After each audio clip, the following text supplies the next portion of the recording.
What's the good word, y'all? DKB here. So there were some interesting comments that were made by a head coach anonymously that's in the NFC that was referring to Elijah Moore. His comments essentially said that, he has the it factor or just it in general in terms of being able to run all of the routes in a very precise manner. And it's not just that he can run his routes efficiently, it's that he can run them at all levels, the short, intermediate, the deep routes.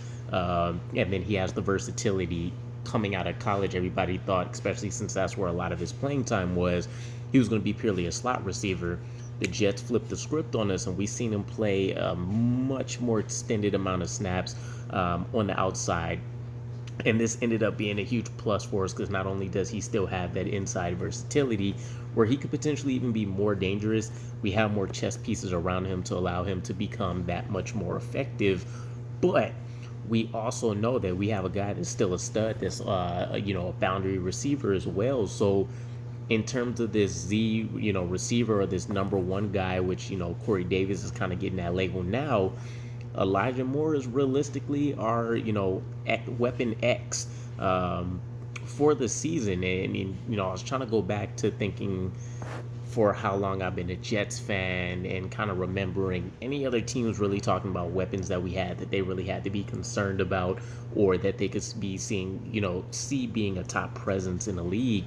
And we really haven't had that. I mean, Brandon Marshall was probably the most recent guy, and we had to get him through free agency. Prior to that, if you want to take a look at weapons anyways that we added, it's really like Jeremy Curley, and I want to say maybe Keyshawn Johnson. I don't think it's anything too crazy. We haven't done very well when it comes to drafting receivers. Hopefully Garrett Wilson helps change that narrative as well, but I can't really name a guy that we handpicked ourselves and developed that was considered a weapon. And then two, when we take a look at what we did in free agency, realistically, Brandon Marshall, Eric Decker, we haven't really had solid tight ends. Dustin Keller was the last solid guy that we really had there. And then going back to wide receivers, you have to go back into the days of Santana Moss, Lavorne Coles, a lot of those early guys from late 90s to early 2000s. So it's nice that there's a change of pace and we're seeing the league kind of recognize some of the talent that we have on the offensive side as well. And again, I think he can be weapon X, especially coming up on this Ravens game. Thank God, we're finally coming up on realistic football again. He's the guy that I think can really move the needle for us beyond what Corey Davis, even Garrett Wilson, and all these other players that we have to offer is going to be.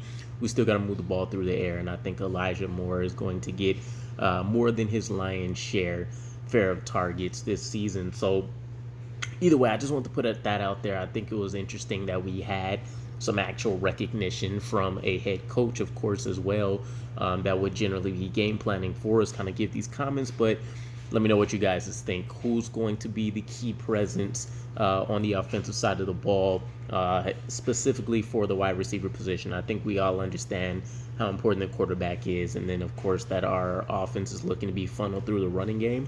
But, yeah, Elijah Moore is going to be my guy for the foreseeable future. I hope we lock him up for the entirety of his career. Let me know what you guys think, though. Catch you again. Peace.